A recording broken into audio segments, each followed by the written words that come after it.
ముందుగా కూలీగలు ఏం చేస్తాయంటే మంచిగా అనువైన ఆకులను సెలెక్ట్ చేసుకున్న తర్వాత ఆ ఆకుల యొక్క అంచులు ఒకదానికొకటి దగ్గరగా ఇట్లా తీసుకొస్తాయి.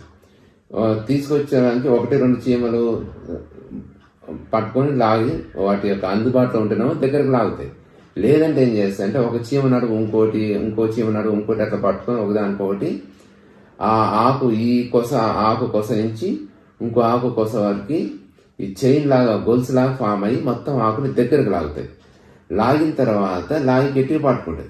సో మిగిలిన కూలీగలు ఏం చేస్తాయంటే వేరే ఊళ్ళో కానీ పక్కనే కానీ ఉన్న లార్వాలు ఉంటాయి కదా, ఆ లార్వాలను పట్టుకొచ్చి ఇక్కడ ఆ 2 ఆకులు అంచులు కలిసే చోట పట్టుకొని వాటిని మెల్లగా తట్టడం కానీ ఇట్లా ఒత్తినట్టు చేస్తాయి. చేసేసరికి ఏమైతే ఆ లార్వాలు సిల్క్ను ప్రొడ్యూస్ చేస్తాయి.